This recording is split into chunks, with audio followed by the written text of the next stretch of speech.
What's up people, j'espère que vous allez bien, moi ça va. Alors écoutez, aujourd'hui on se retrouve pour une vidéo parcours scolaire. J'en avais déjà fait une avant. On va dire que là c'est la partie 2 parce que je vais me concentrer sur mes études universitaires. Il y a beaucoup de personnes qui avaient des questions par rapport à ma licence AEI, mon master aussi management et commerce international que j'ai fait dans la faculté d'AEI également. Et donc du coup là c'est vraiment l'occasion de partager avec vous mon expérience, vous donner toutes les infos pertinentes et répondre aussi à vos questions parce que j'ai reçu pas mal de questions aussi. Et quoi d'autre, voilà quoi. Et vous faire un petit récap bien sûr de ce qui a été dit avant, mais surtout me baser aussi sur la fin parce que j'arrive à la fin de mes études, donc voilà, c'était ma dernière année. Et voilà, je vais partager tout ça avec vous et vous donner un maximum d'informations pour les intéressés, ou si vous connaissez des personnes intéressées, partagez la vidéo et tout ça. Donc voilà, sans plus tarder, on va commencer. Mais avant ça, je vous invite à vous abonner à la chaîne si c'est pas fait et me suivre sur les réseaux sociaux parce que c'est gratuit. Ça prend 3 secondes. Donc faites-le, j'attends.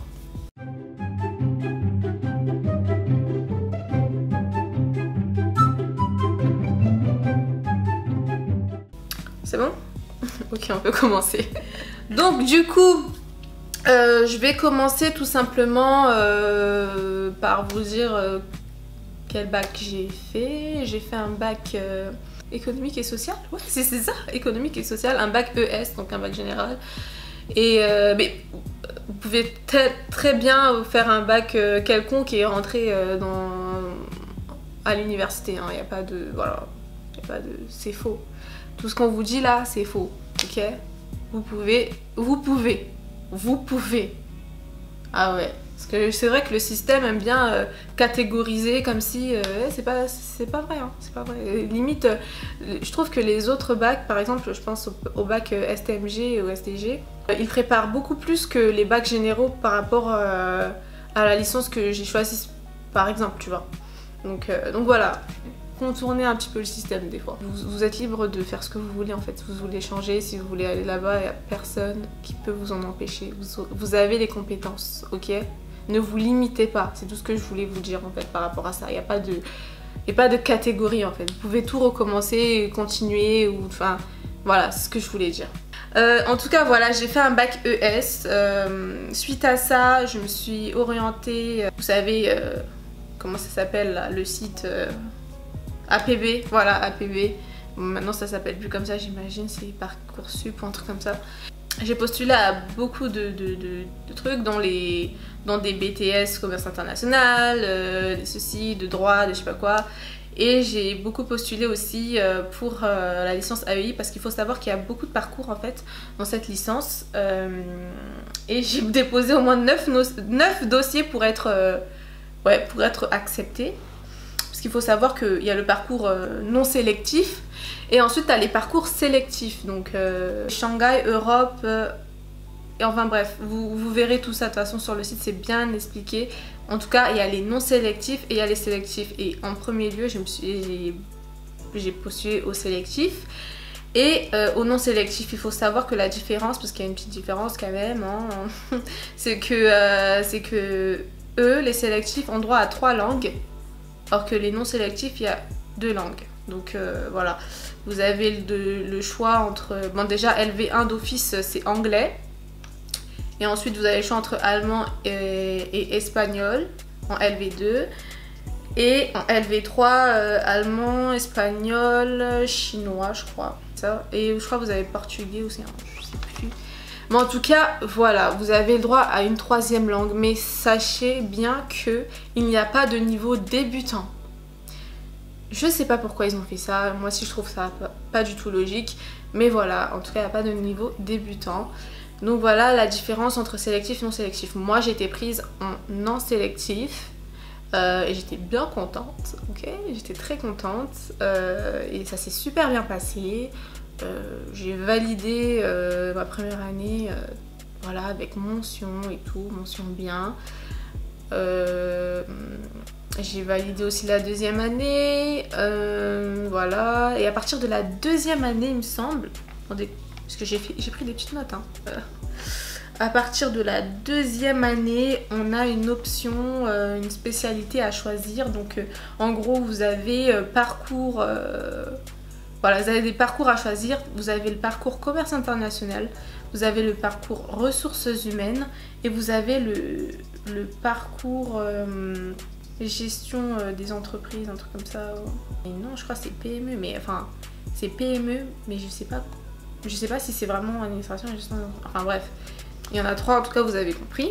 Voilà. Et bien sûr, ceux qui sont en sélectif, eux, ils continuent dans leur classe Shanghai, Europe, tout ça, tout ça.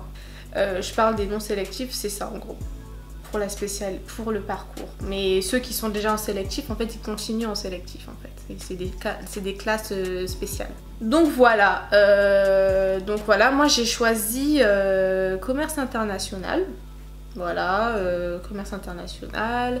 J'ai fait ma L3 aussi en commerce international. Ah oui, parce qu'il ne faut pas que je manque quoi que ce soit. Avant de vous dire comment s'est passé ces années, ce qui est important à savoir, beaucoup de personnes se demandent mais qu'est-ce que c'est AEI, c'est quoi la différence, c'est quoi la spécificité d'AEI. En fait, AEI, c'est une licence pluridisciplinaire. Pluridisciplinaire, qu'est-ce que ça veut dire? C'est-à-dire que c'est très polyvalent dans le sens où, par exemple, si vous faites une licence en droit, vous allez faire que du droit. Que du droit, droit des affaires, droit, histoire du droit. En fait, toutes les matières seront... en fait, c'est du droit, mais sous différents aspects, en fait. Voilà, c'est ça. C'est que du droit, mais sous différents aspects, et ça vous fait plusieurs matières. Or que nous... nous, genre, on dirait c'est une secte, c'est une team. Nous, en fait, la licence AEI, c'est une licence polyvalente, pluridisciplinaire, c'est-à-dire qu'il y a beaucoup de matières. Histoire, économie, finance, comptabilité. On me demande souvent, ouais, mais est-ce qu'il y a des maths et tout? En fait, les maths, on va dire que c'est de la compta. C'est tout ce qui touche à l'administration, aux entreprises et tout ça. Voilà, c'est ça, il y aura beaucoup, en fait, il y aura beaucoup de matières. Je vais pas vous faire un tableau des matières, je vous invite à aller encore une fois sur le site, vous verrez le tableau des matières et tout, les emplois du temps, il y a des emplois du temps disponibles et tout. Vous pouvez voir, hein, franchement, tout est mis. Par rapport à la formation, vous verrez en détail. Mais en tout cas, voilà, c'est ça, c'est vraiment ça la différence, c'est qu'on est vraiment pluridisciplinaire. Et AEI, administration et échanges internationaux, en fait, ça peut faire penser à AES, administration économique et sociale, je crois. Et en fait, c'est un peu une version d'AES, mais à l'international. Vraiment à l'international, parce que à partir de la L2, vous pouvez faire un stage. Pour les non sélectifs, vous pouvez faire un stage facultatif à l'étranger. Pour les sélectifs, c'est obligatoire, hein, le stage à partir de la L2.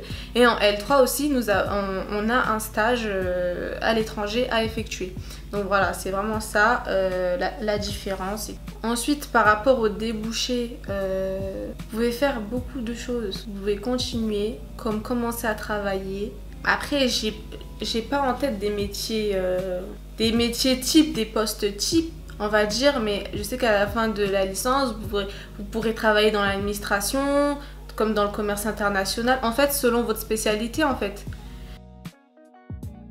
Commerce international, marketing, administration, logistique et transport, parce que vous étudierez aussi la logistique et le transport. Enfin voilà quoi, il y a le cursus, il est très riche. Vous pouvez faire beaucoup de choses dans ces domaines-là, et dans ces domaines-là, il y a plusieurs postes en fait.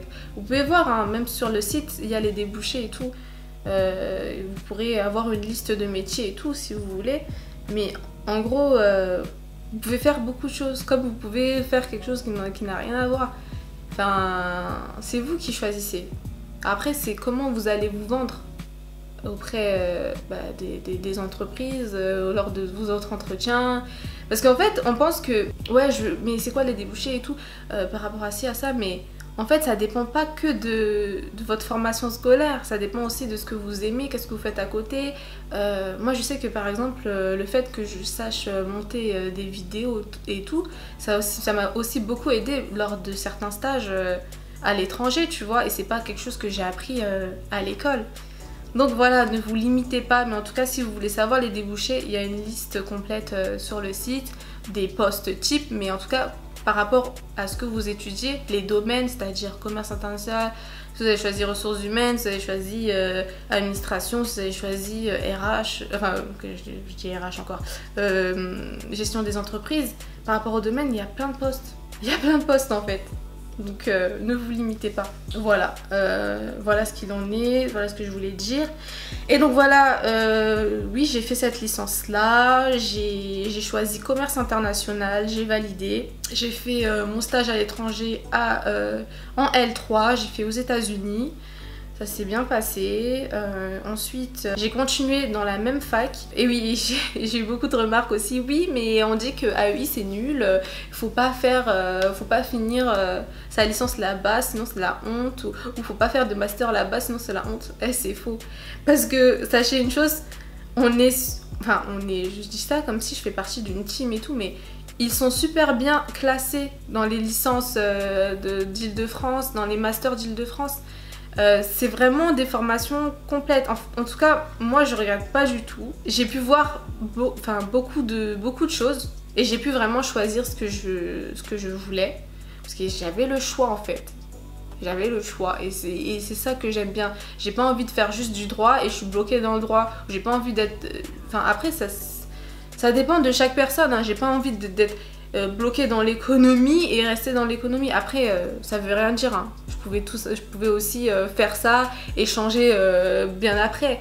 Mais en fait, dans le sens où, par rapport à la formation, ce que je vais apprendre, j'ai pas envie d'apprendre juste une seule chose en fait. Et j'aime ce côté pluridisciplinaire, j'aime ce côté polyvalent, j'aime ce côté où je fais des stages à côté, que j'apprends aussi professionnellement parce que il faut de l'expérience en fait. Sinon, au final, tu sors sans expérience et t'as des gens, ils sont en alternance, ils ont 5 ans d'expérience, vous voyez un petit peu et ils vous dépassent parce que les entreprises ont préféré les prendre eux parce qu'ils ont plus d'expérience en fait, tout simplement. Et je trouve que la licence AEI et les masters aussi, c'est une bonne alternative à ça parce que vous faites des stages et vous avez de l'expérience professionnelle après et vous pourrez vous vendre aussi lors d'entretiens avec des entreprises. Donc voilà, donc suite à ça, bien sûr, j'ai fait un master dans la faculté, toujours AEI. Donc c'est un master management et commerce international. Et il faut savoir aussi que ce master, il est sur dossier. Il faut écrire une lettre de motivation et tout. Enfin bref, c'est sur dossier. Comme la licence, elle est sur dossier aussi.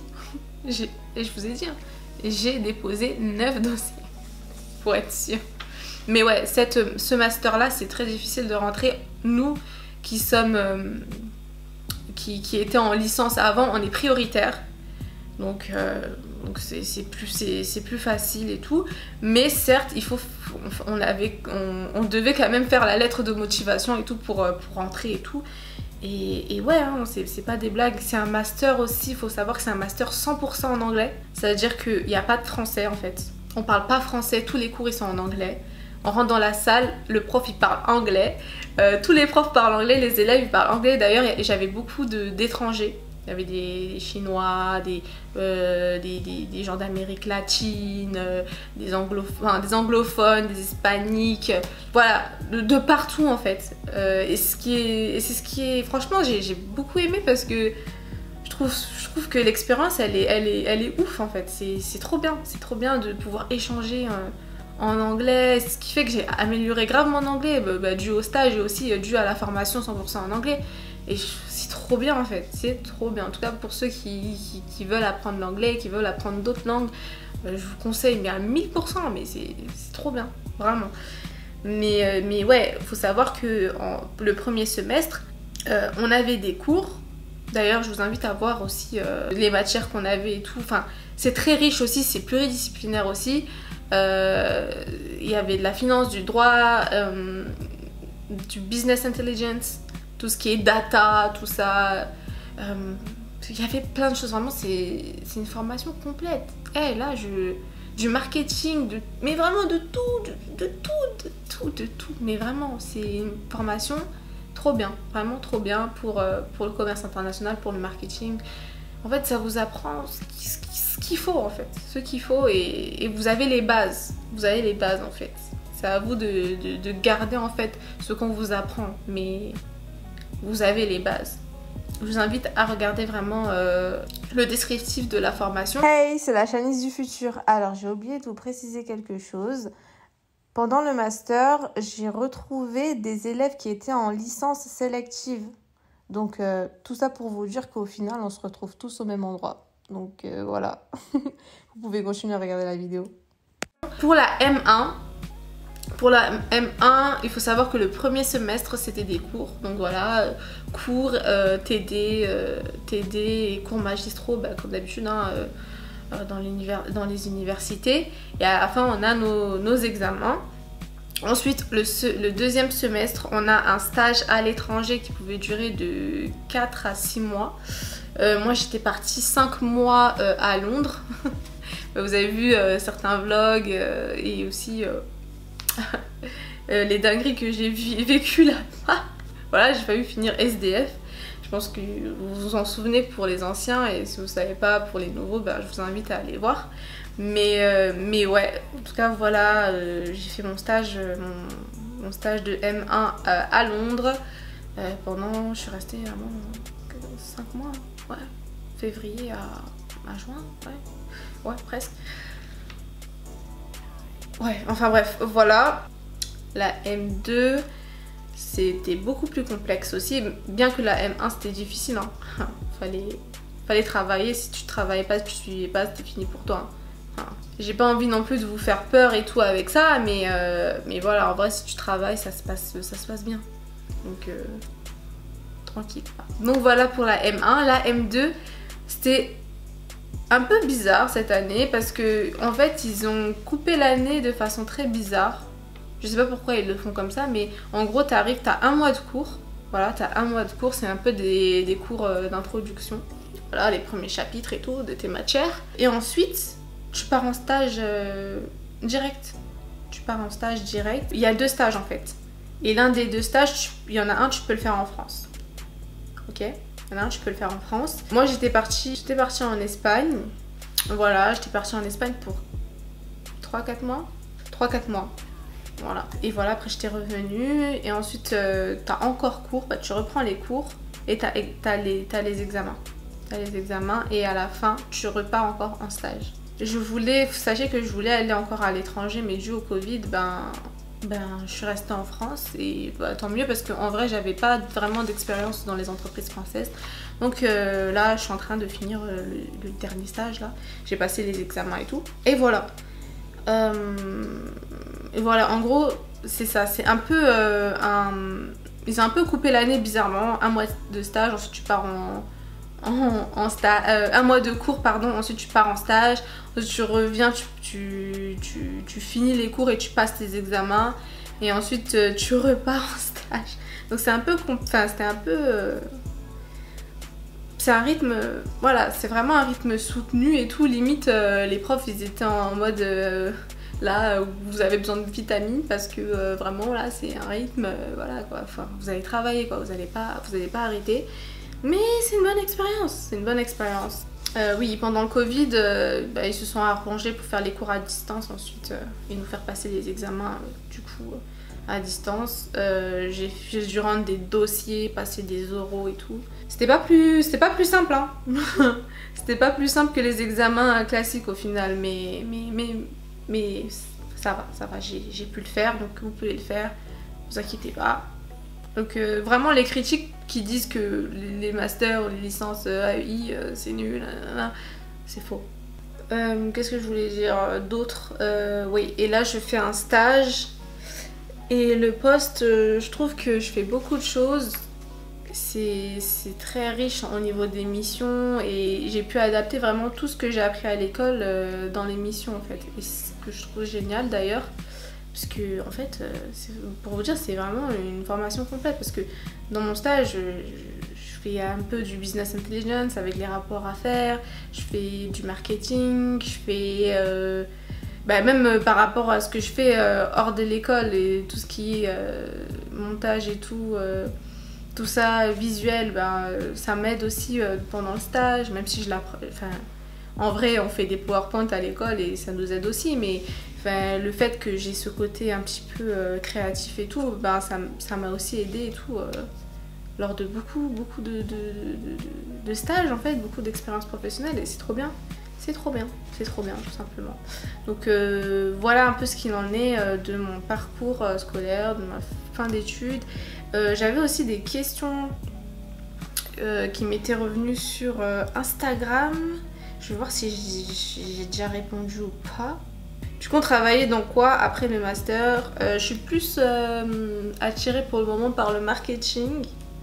Après, je verrai si ça change ou quoi, parce que j'ai commencé avec des stages à administration, tout ça. Après, j'ai fait du marketing. Peut-être que je vais plus me baser encore plus sur le commerce international après, on sait pas. Enfin, en fait, tout ça pour vous dire que vous pouvez faire tout et n'importe quoi. Faut pas se focaliser sur une branche de votre cursus.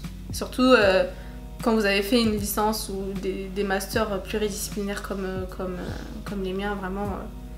Voilà, mais ça veut rien dire, hein. Même si vous avez fait que du droit, vous pouvez changer aussi. Ça dépend de comment vous vous vendez et les compétences que vous gagnez à côté en fait, tout simplement. Enfin, c'est la volonté, hein, j'ai envie de vous dire. Donc voilà, as-tu trouvé le master très difficile? Franchement, c'était pas un master facile. Management et commerce international. C'était pas facile, mais j'ai aimé. Mais j'ai aimé parce que ça m'a bien formé au final. Hein. Je regrette pas. Hein. 100% en anglais, des cours intéressants. Franchement, c'était cool. C'était cool. Comment t'as fait pour trouver des stages? Ça, je vous ferai une vidéo. En fait, je vous prépare des vidéos vraiment pour vous aider, pour les étudiants, vous aider, tout ça. Donc, vous inquiétez pas. À partir de quelle année as-tu choisi ta spécialité management et commerce international? En fait, à partir de la L3, j'ai vu ce qu'il proposait. Et au début, je voulais partir, hein, je savais pas qui proposait ça. Et au final, j'ai vu ces masters-là, je me suis dit, mais pourquoi partir? Enfin, c'est exactement ce que je veux en fait. C'est exactement la continuité et voire plus. Donc autant le faire en fait. Donc voilà. Mais je vous invite vraiment à chercher, voir si c'est dans cette fac que vous voulez continuer, si c'est autre part. Mais avant de partir vite, il faut bien analyser. Il faut pas écouter les gens qui critiquent parce que vas-y c'est facile. C'est facile de critiquer. Hein. Au final, aujourd'hui j'ai mon master et je suis très contente de l'avoir et c'est un très bon master en fait. Voilà. Tu as fait de l'alternance en L3? Non, j'ai pas fait de l'alternance, mais vous avez des possibilités. Il y a les formations initiales et il y a les formations en alternance. Donc je vous invite aussi à aller voir le site de l'UPEC et vous documenter aussi sur ça. J'ai des amis qui ont fait de l'alternance aussi. Ils ont choisi les formations d'alternance et ça s'est super bien passé aussi. Donc c'est très bien aussi. Tu envisages de faire quoi plus tard? J'envisage plein de choses, je suis très ambitieuse, mais vous verrez. Vous verrez. On ne dit pas tout non plus. Mais voilà. Comment ça se passe les cours? Beaucoup plus de visio? Ouais, faut savoir que durant les cours à distance, ils avaient du mal à se positionner par rapport au contexte du Covid. Un coup, le stage il était annulé, il n'y avait que les examens. Un coup, on devait reprendre. Un coup, enfin, il y a eu beaucoup de haut et de bas. Un coup, il fallait le faire en France, mais que en télétravail. Finalement, non, pas forcément en télétravail. Enfin, voilà.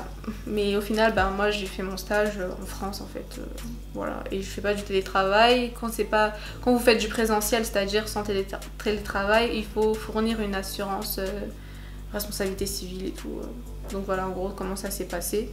Ouais, à partir du confinement, on a fait que des cours visio, c'est normal. Je pense que tout le monde a fait ça. Quels sont les débouchés? Les débouchés, je l'ai dit juste avant. Je vous invite à aller voir. Mais en tout cas, vous pouvez travailler dans tous les domaines que le cursus vous propose en fait. Faut pas vous limiter et il faut pas vous dire que j'ai un type de poste en particulier en fait. Vous avez tellement changé de poste et tellement changé d'entreprise. Pensez pas que vous allez finir dans une boîte et rester toute votre vie. Ça se trouve, vous allez faire quelque chose qui n'a rien à voir après en fait. Faut vraiment pas vous bloquer dans une case. Donc voilà, en gros, ouais, je pense que j'ai répondu, c'est les mêmes questions à chaque fois. Donc, ouais, j'ai répondu à tout.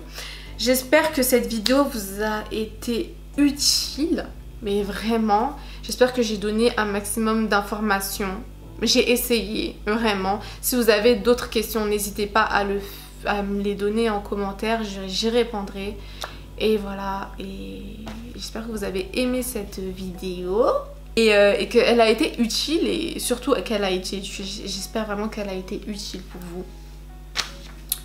Et voilà, je vous invite à liker si vous avez aimé, à commenter, à partager, à vous abonner si c'est pas fait aussi. Et voilà, je vous fais de gros bisous et je vous dis à très bientôt pour une prochaine vidéo. Ciao.